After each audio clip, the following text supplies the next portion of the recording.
Hey, what's up guys? Welcome back to Solar Chat, where we interview key professionals and industry experts, dive into product reviews, tech talks, and the latest trends in the Australian solar market. Hey, what's up guys? Welcome back to episode 3, where we're in the Snap podcast room, and I'm joined here with Mr. Jordan Pearson. And we're going to just take this opportunity to roll back and look at a week in solar and introduce you guys to Jordan, and so you guys can get to know Mr. Jordan a little bit better. Good afternoon, Mr. Jordan. Afternoon, How are you, dude? Yeah, lovely. Lovely. Red hot outside as usual. This is coming from someone who has just moved from the UK and is now living in tropical North Queensland. So I don't think it gets anything other than hot for this gentleman here. No. So there has been a few days where it's been nice. Just a few. Just a few. So a lot of the time it is like well up there with being anything far imaginable than hot. Yeah. So ball sweat, ass sweat is a thing. Yeah, that's it, definitely. So, Mr. Jordan, mate, how about we jump in? Let's introduce you to some of our listeners, mate, and I'm sure they'd love to know a little bit about you and where you come from, and you and your family have just done a hell of a trek getting across here, mate. We're pretty excited to have you on board, and we'd love to share your adventure with everyone if you're willing to do. Yeah, definitely. So we started the venture to come across to Australia in 2018. We was meant to be moving across here 2019. We had all the plans in place, sold up. Obviously, COVID struck, put massive dampers on it. We didn't think we'd ever be able to make it out here. Ended up going away on a holiday after COVID had sort of eased off a little bit. And then we got an email from the Australian government saying they're extending visas. It wasn't through no fault of our own, we couldn't validate them or use them, and it just started the ball rolling from there. So we decided to come across in January, stop off in Thailand, sort of acclimatise the kids and ourselves. I gotta ask for it, because I'm sure that there's somebody out there listening to this. What was your take on Thailand? So Thailand was absolutely unreal, like far out there for anything. If you've not been, it's the best place to take kids on holiday. Yep. Depending on whereabouts you go. So we went to visit the Phi Islands, absolutely lovely. Yep. But in Phuket, down on the main strip, on a Friday night, it was a case of make sure the kids' eyes are covered. Because the things that are being put out there on the street sides were far out there, yeah. Yeah, it's definitely an eye-opener, mate. Definitely. So, mate, tell us a bit about your background, mate, and what you were doing over in the UK, mate. And So I started off in the military as soon as I left school. Done multiple tours all around the world. Ended up being injured in Afghanistan due to an IED blast. The army career pretty much fizzled out for me back then. So my main goal was to do the whole 22 years and just sit there comfortably, come out with a full pension and be quite happy or whatever. That was my main plan. Yep. Obviously things backfired, so I was from job to job trying to find the right fit. Ended up working for the ambulance service down in Leicester in the UK. Found my footing, found where I needed to be, and again that family feel for a company is massive. Work-life balance wasn't there, so I was obviously working away from home a lot, only popping home for a day or a weekend mostly. So when we looked at coming across to Australia, my main goal was to be back at home with the family. What was the driver for Australia? Was it work or was it lifestyle or? So lifestyle for myself. Yep. Work for the partner. She's a school teacher, so school's back home. The work-life balance is unreal. So she'd be sat planning until 9-10 o'clock every night, straight back in the next morning 7 o'clock. Yep. And pretty much you'd have a Saturday with her where there was no work, and then Sunday was planning for the next week every night again, and she's come out here and that work-life balance is pretty much gone.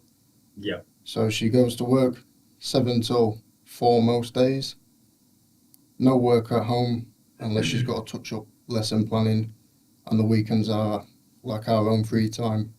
So Yeah. especially for the kids, like the kids have seen a massive change in how much we're both around, not just physically, but obviously work-wise, not being mindset on sat doing work, we can be like mindset on the kids as well. Present, present with the kids. Yeah, that's fantastic, mate. And the family are enjoying it here.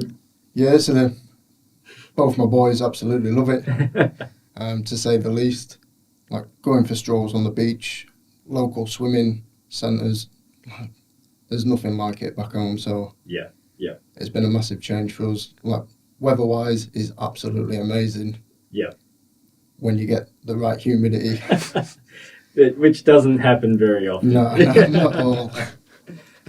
No, that's awesome, mate. That's awesome. I guess I'm interested, and I'm sure people listening, diving into the Australian solar industry and a career choice that was totally different to what you were doing overseas. Yeah, tell us a bit about what you've learnt, what you've seen, what your highs, your lows. So my highs are learning. Like I like to be chucked in the deep end to pick it up. Oh, we've done that. And by far we've done that since I've started with the company. So my main one for me was being able to go see what the boys do when they're fitting and getting hands on, chucking panels, making sure I know all the answers of what goes around fitting as well. Obviously for being on the back foot when you turn up at someone's house for an inspection and they ask all the questions, I want to know every aspect that may arise on that day so I can give them an answer. I hear you had an interesting couple of days on the roof just recently, mate. Yeah, so I wasn't given the heads up by a certain someone in the same room. Must be Jack. On quite what to turn up with, so I turned up in my normal uniform for work, like short shorts, short t-shirt, no cap, no sunscreen, which was a big no-no. And this is a bloke, if you're listening and you haven't got a visual on this is a bloke that was a nice, crispy white when he first got here. So I came back from that fitting that day like a lobster, to say the least. So I turned up on site, all the lads had wide brim hats, long sleeves, plenty of fluid. I turned up very ill prepared. And then came back and made sure I hydrated myself because I've never sweat so much in my life. So when you're up on a roof that bounces the sun straight back at you again, there's no escaping it, and it's like 20 times hotter than being stood on the grass. Which, yeah, I found out the hard way. So I've been back out on another fitting since. Made sure I had a nice cap on, long sleeves, plenty of sunscreen, and plenty of fluids. So I've learned my lesson in water. So you're saying you're telling me you've learnt a bit more than just screw lines, mate. Yeah, definitely. To say the least. Awesome, mate. Awesome. So I thought it'd be a good chance to jump into and have a look at the week that was and the last couple of weeks, and have a chat to the viewers about some challenges that our customers are coming up against when they look into the solar industry and they try to make decisions on solar and sizing and technology. And as you know, Jordan, coming into the industry, it's nearly 10 years for me in the industry, and mate, I still feel like I learn something new every day. So trying to be a customer to navigate this field and realistically narrow down a system in the space of a couple of weeks, a couple of months.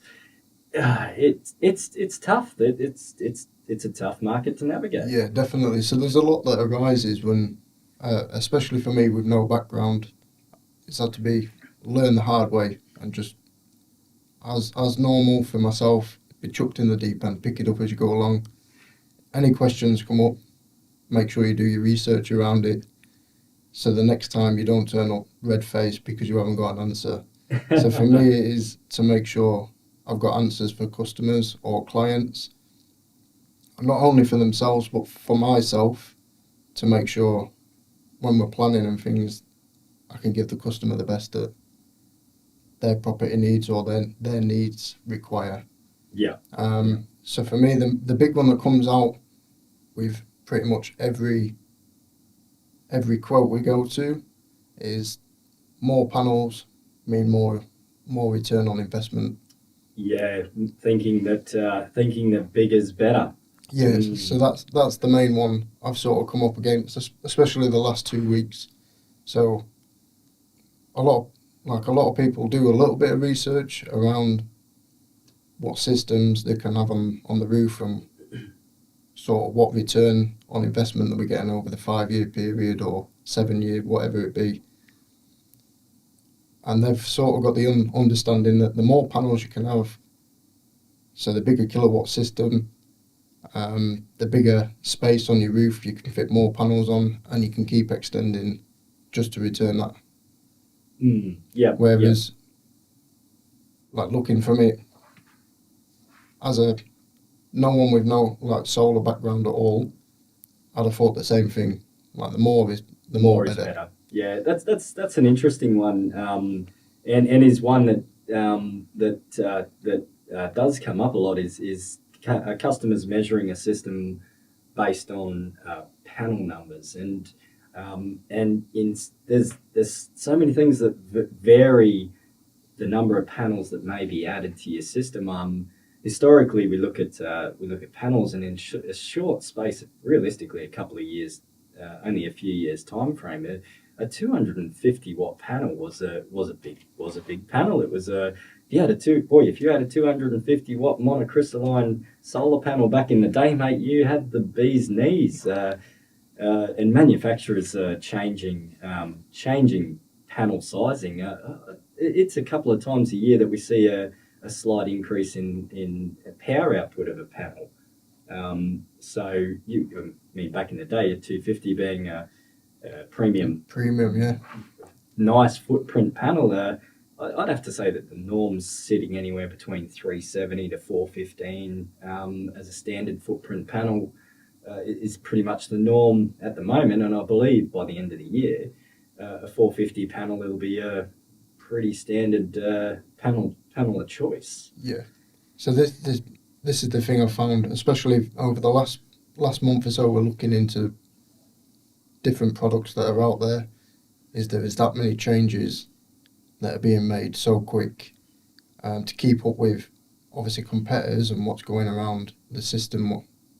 It's becoming like harder for us to keep up, especially with like newer technology coming out. And when you turn up to someone that's got like a pre-existing system, maybe 10, 12 years old, is trying to explain to them what the new systems come with. So Fronius, for one, like leading inverters, and their technology is far beyond, say, a system that was fitted 10, 12 years ago. So there's a lot of differences that fit into that then that you've got to try and explain. Oh, correct. I mean, you look at some of the advancements in panel technology alone with the what they're able to extract out of a standard roof footprint solar panel, and right down to you go into your inverters and you look at some of the work that will take lead with Fronius, for instance, and their Gen 24 range, in my opinion, the best grid tie inverter available on the market.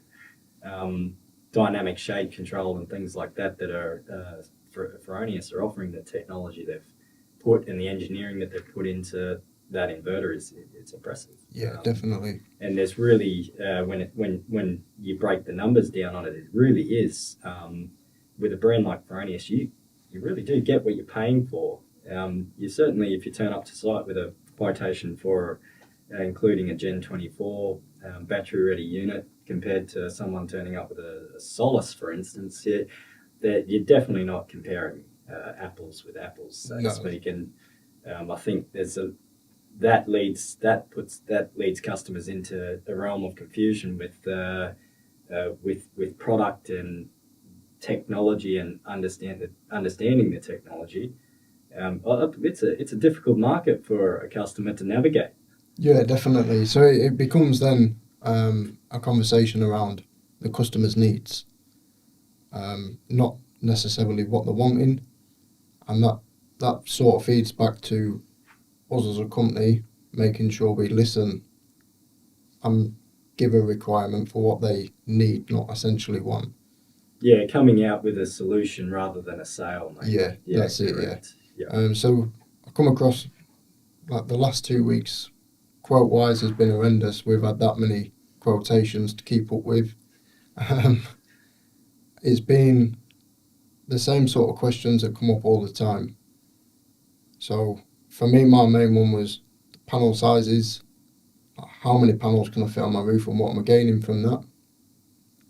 And then you've the same again. They've had quotes from existing companies that, because pretty much every customer goes for the free quote rule, so they'll get quotes from multiple companies and compare. Tend to find there's a few out there that will just give them what they want.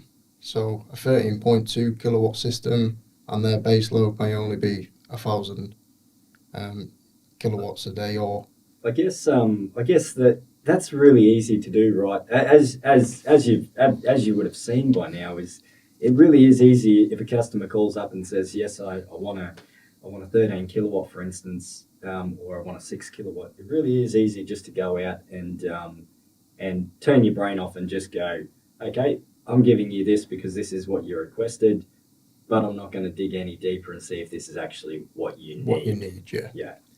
So that becomes my massive one at the minute, is because I turn up, most quotes they've already been told this is what you're looking for, and they've been given quotes on what they've asked for, not what they need. Not what they need, and it's not been broken down to them. Well, are you going to be consuming the additional energy that the solar's providing within your household, or do you even have the base load to sustain it? Yeah, to sustain a system that's that big. Do you have the base load capacity there to warrant the investment? Yeah.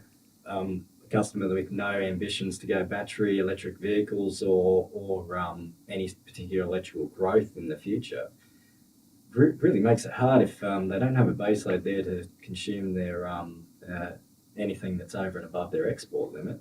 Yeah. It's panels on roofs that, let's face it, they just look good on the roof. They're really not adding any value to that client. Yeah. So my take on that is you're paying for a very expensive ornament to sit on your roof and do essentially just that job of an ornament, to sit there, look pretty. Yeah.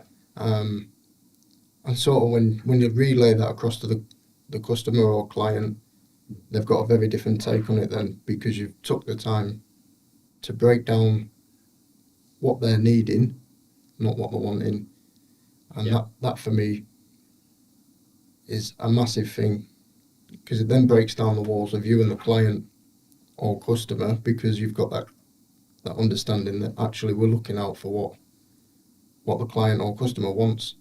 Actually, it's that's a really great advice there, mate, and it's really like for me in Snap Solar, I really pride ourselves on being a tailored solution company that we try and deliver the best solution for a particular client. And you know, after your time working for here, we don't just bundle a package up and go, all right, boys, this month we're just selling 13s and sell it to any Tom, Dick and Harry, and whether they need it or not. Yeah, this is it. So that there's plenty of clients I've been to, and they've received the same sort of customer service from multiple companies, where it is just a case of, we'll send a quotation across, this is the price, not come out, do a site inspection, look at what energy your house is consuming through the day, split down your bills.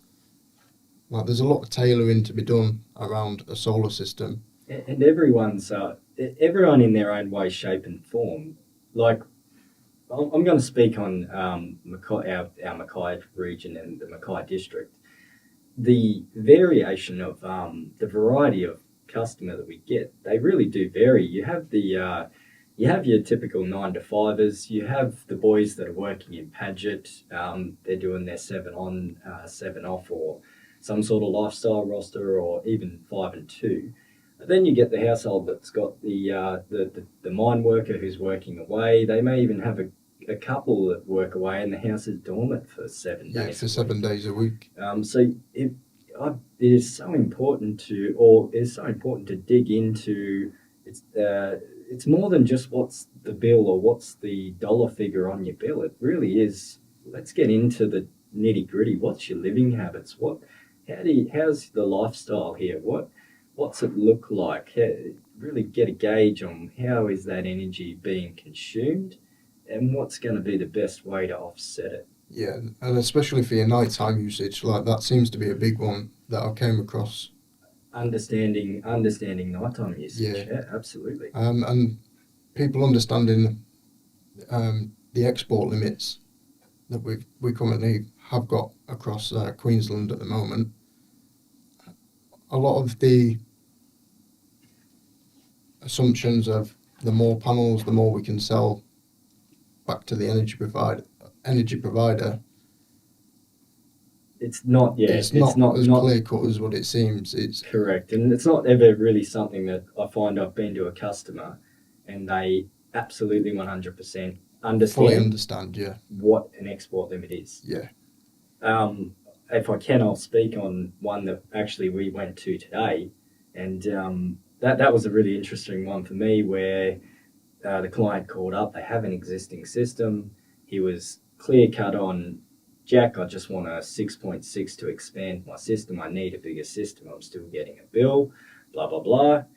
We go in, we've engaged with this client over the phone. We've gone out to site. We've sat and looked at site. The property is a new build property. It's currently got a 6.6 on. The client's still getting a bill of 36 kilowatt usage. After we dig into this usage, we find that a good 80% of that usage is nighttime usage. Yeah. And he was already exporting his 6.6. So straight away, we highlight to him that, mate, you're already selling back 50% of the 6.6 that's on the roof. Adding another system's really not going to resolve the issue. Yeah. Like some quick calcs over a coffee, and we're sitting at needing something like an 80 to 90 kilowatt day average export to try and offset the nighttime usage. Yeah.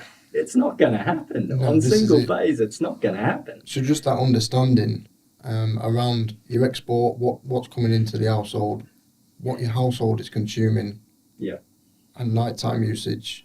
Because and the understanding that your export power, the power provider's only providing you a 9 cent currently on today's value, yeah, a 9 cent feed in. That's crazily, it's subject to change, guys. Like the amount of customers I've come to speak with that don't comprehend that, hey, your retailer actually has control over how much they're going to pay you, and that's going to change every financial year. Yeah. So here you're trying to weigh up an investment, and people talk about batteries being expensive, but the opposite solution to that is PV with a feed in that's subject to change. Yeah. So you're still locking in. But to me, spending $10,000 on a solar system that today's value presents good value ROI. Yet tomorrow's maybe shit if the retailer decides I don't want to give you a feed in. It's not a secure investment. No, this is it. So like a lot of people are under the same understanding around batteries, like why pay $10,000-12,000 just for a battery pack? Like you're never going to see that investment return. So that's another one where. And I think that to me, mate, that's saying that today, it's an old wives' tale. COVID, if anything, the COVID's proven is uncertainty in market. Yeah. And here we are, we copped 33% last financial year. They're talking about anywhere between 20 to 30% electricity rises this financial year coming, to projections of 50% in 2 years plus plus standard inflation Inflation. after that if we're not past this point in 3 years' time. Yeah. I mean, I'm definitely biased being in the industry, mate, but I tell you what, I'm putting batteries in my new house. Yeah, that's it. So, It's so for me, especially being from no solar background at all, like when you go to a pre-existing customer that's got batteries fitted, like we went to one of the properties 2 weeks ago to have a look at their existing system, just been set up, just to make sure it was all up and running. The client was happy. Their bills are at zero. Yeah. For purchasing a battery stack. Yeah. And adding that addition to a solar. For me, that is a no-brainer. Like, you're not paying out for your bills every month. Even if you've got finance on a package that includes a battery, it's not cutting nowhere near what your bills would be. And projected to. that asset's secured then. That capacity of storage, excluding the degradation rate of the battery, it degrades over time. And so your output today will be less tomorrow. A well-designed battery system is that secure. It's that secure asset, secure storage for the next 10 to 15 years warranted period of installation. Yeah. So your investment today is definitely going to be worth more in 10 years' time. Oh, definitely. And for me, just knowing that, so we've looked at over the last, especially 2 weeks, when you're looking at the bills, say $300 a month, and then repayments on a finance package or just repayments in general, when you break it down over the month, the repayments for your solar system, including a battery, are nowhere near what your electric bill is going to be. So if you can self-consumption, I think the hard thing with finance is we've learnt finance to be a dirty word. Yeah. We've always been told all our lives that finance is bad. Finance, having debt, is bad. Just to reiterate and recapture what you just said there regarding finance, when we take a product like solar that actually puts money back into your pocket, 9 times out of 10, I'm going to say 10 times out of 10, we can design that finance structure to be less than what their customers main bills in electricity anyway. Yeah. And that's excluding taking into account rate rises and utility cost rises that were forecasted for the next 2 to 3 years. Yeah. And so ROI right now on today's value, you're looking at ROIs of around 7 years. It's a no-brainer. A no-brainer, yeah. So that becomes a massive one for me. Like, looking at it from an outsider, no understanding on solar when I first started, knew nothing around batteries, and doing the research on batteries, designing multiple properties with batteries included in the solar designs. For me, it is a no-brainer. If you're going to go solar, a lot of people think it's a big hit to pay up for the battery now, and they're under the belief that they may come down in a few years. That's actually, I'm going to just jump on that point, because that is a thing, right? And again, I believe it's a bit of a wives' tale in the sense that if we look at the ROI of the system as a whole, giving that you take a standard small system giving an ROI of around about that $2,400 per year. Do we see deflation in battery pricing over the next 3 to 5 years, being in the vicinity of $5,000 or $6,000 of purchase cost? I don't see batteries being 50% cheaper in 5 years' time. For me, it'll be the same as anything. You got that supply and demand then that comes into play. So if there's more demand for it, as you see with a lot of industries, the price either maintains or increases slightly. I don't see it being any different for batteries, because that demand is going to be massive when people start seeing how big the bills are becoming for energy prices. And in speaking on that, we do have some key players in the market. If we're going to touch on, I'm a Musk fan, guys. I do love Mr. Musk. He's an innovationist. He's a modern day bloody Einstein, the bloke. But he's built the gigafactory over in the States for delivering battery supply and supplying global market demand for battery pricing. Now, just speaking on the last couple of years, what we've seen with COVID coming into play, we actually seen Tesla Powerwall pricing increase due to demand picking up in European countries because of the Ukraine war and gas supplies being restricted from our good mate Putin. So customers looking for alternative energy sources to warm their home. And that was kind of the perfect storm with a low production output from mining for lithium for battery manufacturing and computer chip manufacturing from China to power the Tesla wall and blah blah blah blah blah. List goes on. We've only just seen today, this month, Tesla announced with the new AUD versus USD, we've seen about a $2,000 cashback on Tesla Powerwalls. We're really only just getting back to pricing that we had just before COVID. Yeah. So we're still in that. We had price slowly deflating. COVID hit. We had inflation, and we're just starting to see pricing stabilise back to what it was prior to COVID. COVID, yeah. With demand really globally, I'm going to go as far to say global demand trending upwards for storage and battery technology as a whole. When we talk about the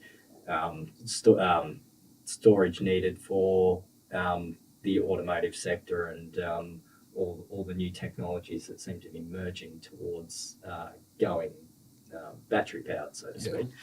It's an industry that whether you're somebody that agrees with that trend or not, it's trending that way.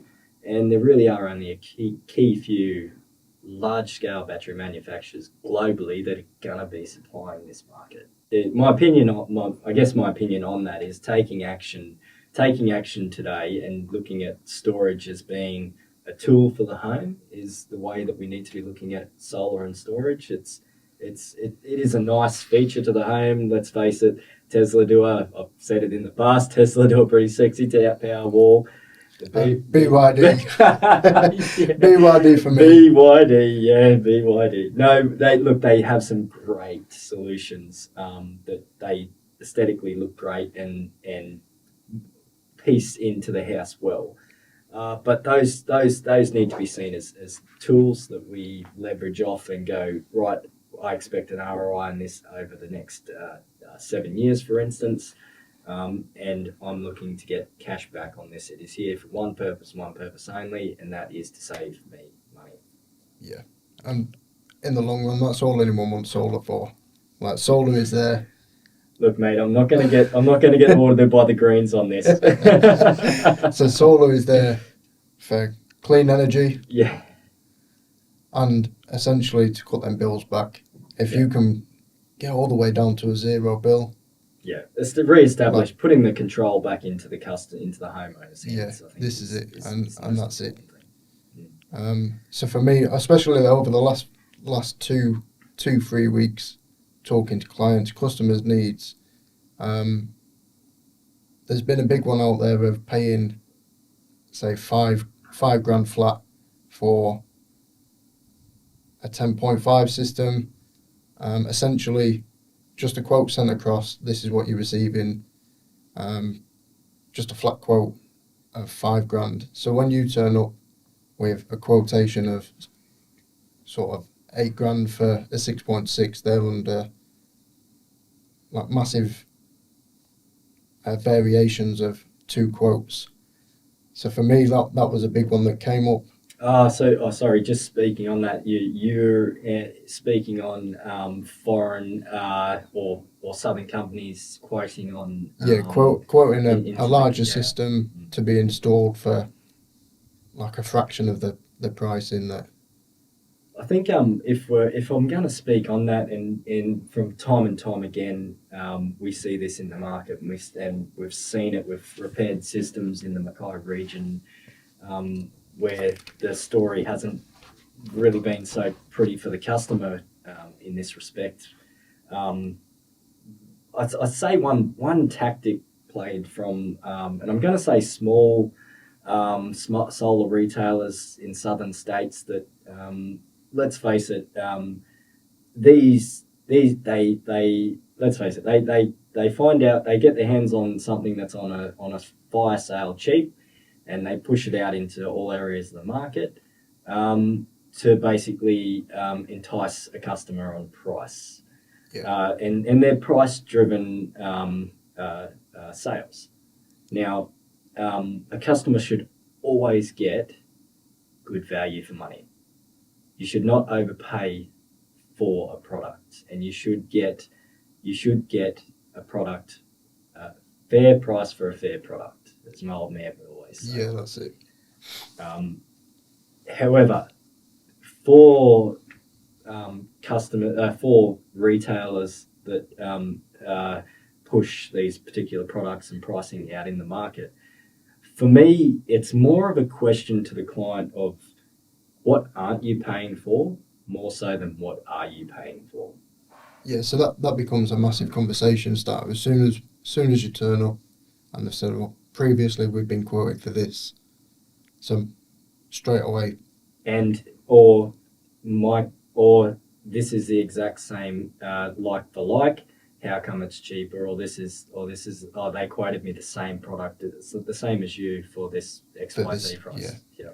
And that's something that we're coming across quite a lot at the moment. And we will continue to while these companies exist. So it's always going to bring them on, be mate, there gloves for us. off. Yeah, and it comes down to then, like you said, what aren't you paying for? So for me, I did a lot of research around it because, yeah, again, I don't like being on the back foot and not knowing what's sort of going on and being able to give someone an answer to a question. So I did a lot of research around it behind the scenes, just so when it came up again, I had the answers there. So after sales is the key one that came up. So there is no after sales for a lot of these companies. So should anything, touch wood, go wrong with your system, you can't get in touch with anyone that's supplied, fitted. Well, you're not getting a company that's going to build any after-sales service into their product or into their brand. Yeah. And speaking on that in terms of Snap and some of the work that we've done in the last 12 months, we fully redesigned a website to host a technical support section for our customers to direct them back for video tutorials on reconnecting Wi-Fi, video tutorials on activating your hotspot, getting in contact with your inverter, so that there's some support there, that they call up the office and we can action things and direct customers in the direction that they need to go. And just resolve, to pretty much resolve what they're asking, which for me, doing the research around, that's non-existent for a lot of these systems that are being quoted out there.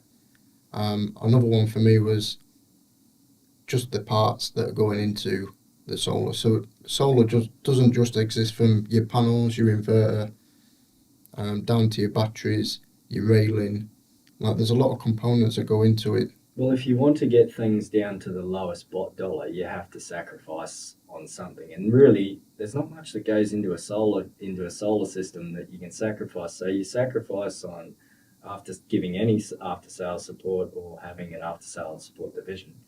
You cut down on caring what product you're going to be installing on the roof, or where, for instance, that product may come from. Yeah. The only other avenue that leaves you is, if you want to get things down to the lowest dollar, you've got to get the cheapest installer. And I'm going to be honest and say, you pay peanuts, you get monkeys, mate. Yeah, this is it. So it comes down to even as simple as bolt fittings. Like, for me, no, roof guys, fittings. Here we go with the bolt fittings. So the talk roof us fittings through the roof screws. So the roof screws, I did a bit of research into the same ones we use after going on a fitting. Now they have to hit certain criteria for weathering, seal proof, all the way down to just being contacted from metal on metal. Yeah. Like there's a lot of components that go into just a roof screw, from like more than what I ever pictured. And Mackay being a cyclonic region close by the sea, that is important. Yeah. You don't want to get down the road. You got panels now that boast 25-year product replacement warranties. You don't want to get down the road in 10 years' time, have a half-rusted roof bolt, and have a solar system rip off because we have just a cyclone. Just because of a roof bolt. Yeah. So the little things, just like a bolt, for me, that was my main one I looked into, because there are a lot of steel bolts out there that do the same job, but only for, say, a year, 2 years, 5 years. Whereas we're using a Bremwick B8 bolt, roof bolt, which has gone through vigorous testing, certification of like sea salt prevention, sea mist testing, and things like so that. There's a lot that goes into just a roof bolt. Yeah. Whereas when you turn up to a lot of, say, your system inspections, where you're looking at pre-existing systems that have been fitted 5-7 years ago, like first thing I've started looking for when I go up there is obviously roof bolts. What do they look like underneath? Yeah, and that's a big indication to how. Even pausing you right on that, Jordan, the amount of quotations that someone's not attending site to even peg the condition of the roof before the solar goes on. Yeah. Like we've engaged with, I'm going to give a shout out to Tropical Coast Roofing because they've been freaking amazing. We've engaged with them guys to go, right, hey, this is the condition of this roof. Looks like you need a re-screw, mate. You got to remember they're up for 25 years. Oh, didn't even think about that. Get the roof re-screwed before paneling goes on. Yeah. That customer doesn't have to touch that system for the life of the system, and that's what you want. Yeah. So even something as little as looking out for the client's needs, again, you just saved them thousands of dollars if they for having to rip the whole solar system off, replace. Have a certified CEC electrician come, remove solar. It's a saving in itself. And this is it. This is what. So for me, coming into the company as a newbie, not just to solar, but to the profession of sales, and just being in a whole different country, like there's a load that went into it. For me, looking back, it was, what do we pride ourselves upon? Giving people time, requiring obviously what their needs are, and gaining that information upon a site inspection. Like site inspections for me are worth every bit of time you've got to put into one. Mate, you're setting the client up for success. You're setting the business up for success. You're setting the installers up for success. It blows me away that it's still being quoted. It's still an industry that is quoted sight unseen.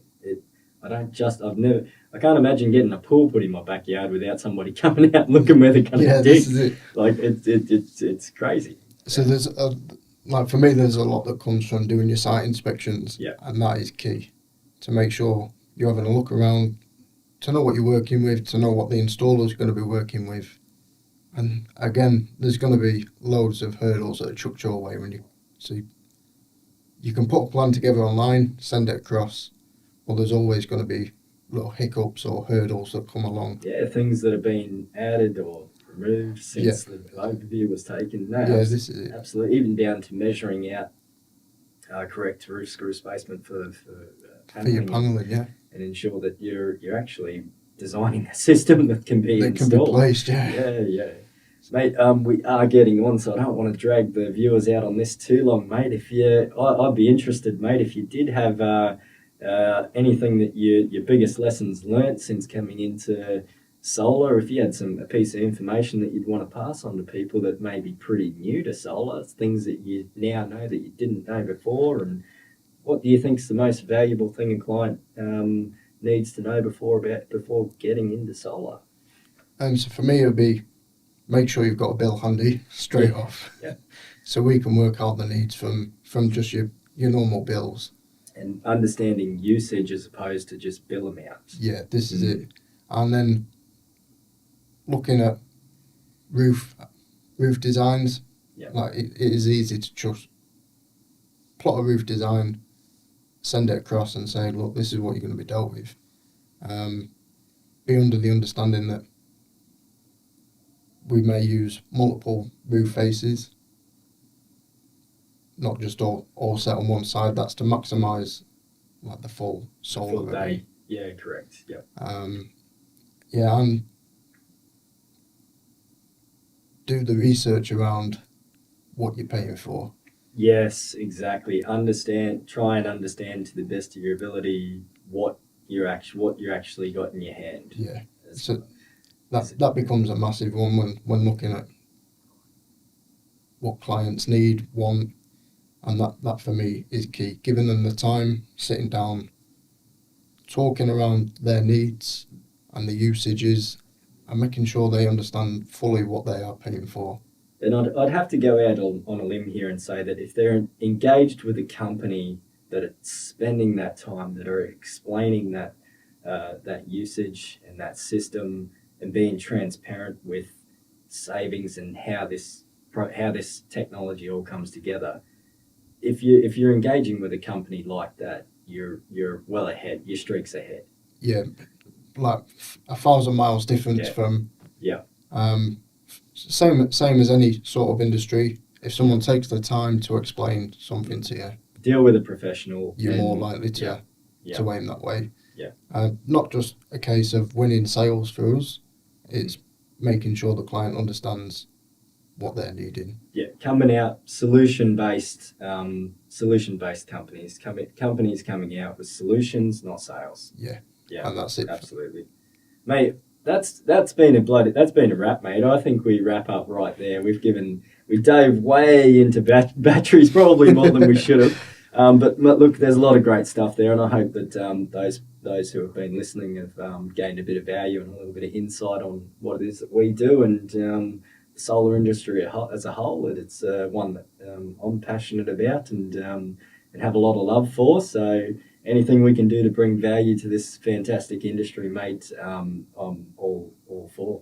Yes, likewise. For me, it's become pretty much, I'd say, my next venture. You're not going anywhere, mate. No, I'm not going anywhere, but to the point of, like, I enjoy coming to work. I enjoy helping people with their need, like the solar needs, and to be given the time to explain it to them, work around what they're wanting, it just makes like the job so much easier because you've got that self-fulfillment of you're helping someone, breaking down what they need and working on their expenses. There really is nothing more satisfying than when you meet back up with a client or you get a phone call from a client and they're just so stoked that, hey, Jack, I've got no bill or I've got $40 credit this month.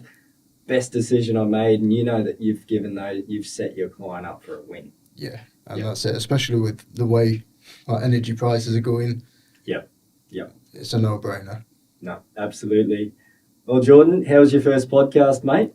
Yeah, so pretty nerve-wracking to begin with. Not as bad as the video. But yeah, we're winning. Let's keep up with it. Love it. Well, guys, we're going to wrap it up there. For those of you listening, thank you very much. For those of you watching, big thank you.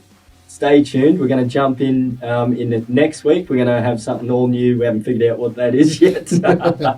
But we'll have some more content for you guys. We're going to jump into some mounting and looking at some railing and how railing is mounted on the roof and the importance of diving back into the importance of site inspections and roof measuring. And guys, stay tuned, stay on our socials, jump on, give this a like, follow, all that cool stuff. And till next week, enjoy. Cheers.